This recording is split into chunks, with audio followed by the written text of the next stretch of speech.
नमस्ते जी, आप सबको मेरी तरफ से हिंदी दिवस की शुभकामनाएं। जैसे कि आप जानते हो, हिंदी हमारी राष्ट्रभाषा है।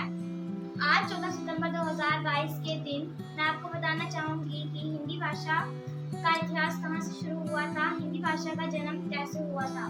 क्या आपके मन में ये बात नहीं आई कि हमारे हिंदुस्तान की भाषा कहाँ से आई, इसका असल इतिहास क्या है, कैसे बनी ये हमारे देश की राष्ट्रभाषा? मुझे लगता है आप नहीं जानते हैं। चलिए मैं आज आपको बताती हूँ। हिंदी भाषा को हिंदू शब्द से लिया गया था। भारत में सबसे पहले भाषा का प्रयोग उत्तर भारत में किया गया था, जहाँ आज उत्तर प्रदेश उत्तराखंड है। इतिहास के हिसाब से हिंदी भाषा लगभग 2000 साल पुरानी है। हिंदी भाषा की शुरुआत 1000 ईस्वी से की गई थी। करीबन 1000 ईस्वी से 1100 ईस्वी के बीच हिंदी भाषा का सिर्फ मोल शुरू हुआ था। करीबन 1500 ईस्वी तक लोग हिंदी भाषा अच्छी तरह से तथा शुद्ध हिंदी बोल लेते थे। 1460 ईस्वी के करीब साहित्य सर्जन भी होता था। साहित्य सर्जन हो गया जैसे दोहा, चौपाई, गाथा, छंद तथा अजीही साहित्य सर्जन होते हैं। उस समय के महान रचनाकारी थे गोरखनाथ जी, विद्यापति जी, कबीर जी, नरपति जी।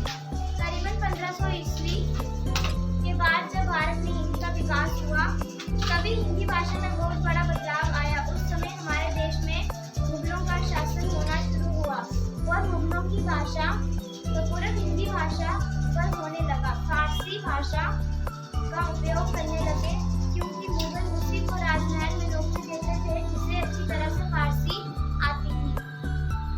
इसके कारण लोग हिंदी में बात करना कम करने लगे, जिसका परिणाम ये हुआ कि फारसी भाषा के 3500 शब्द, अरबी भाषा के 2500 शब्द, पश्तो के 50 शब्द, तुर्की के 125 शब्द हिंदी भाषा में शामिल होते हैं। ये सब उन्हीं की बहार थी। कुछ विद्वान कवियों ने दी लोगों को की कामना हिंदी भाषा को पाने के लिए रामकृष्ण की जन्मभूमि की मृत भाषा को उठाया और उस भाषा में काव्य की रचना की, जो लोगों को बहुत ही पसंद आया और धीरे धीरे लोग हिंदी और मृत भाषा को बोलने लगे। इस महान कार्य में योगदान दिया है तुलसीदास जी, संत सूरदास जी, मीराबाई जी, मालिका मोहम्मद जाय जी, बिहारी जी, भूषण जी, जिनकी वजह से फिर भारत में हिंदी भाषा का जन्म हुआ। फिर सन 1800 के करीब मुगल भाषा का प्रभाव काफी हद तक कम हो गया। हिंदी भाषा का प्रयोग सभी भारतीय करने लगे। कुछ सालों के अंदर फिर से वही समय आया, क्योंकि अंग्रेज भारत में आए और फिर से कुछ महान व्यक्तियों ने बहाल करी और उन्होंने कड़ी हिंदी का प्रयोग किया।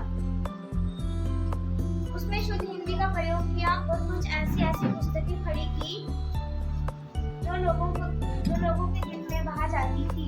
लेकिन अंग्रेज बहुत ही चालाक थे। उन्होंने कई चाल चली। वहां पर वह लोगों को अपनी ओर खींच लेते थे। इसी बीच महात्मा गांधी तथा अन्य देशभक्त इस विषय पर सोचने लगे। उधर अंग्रेज भारत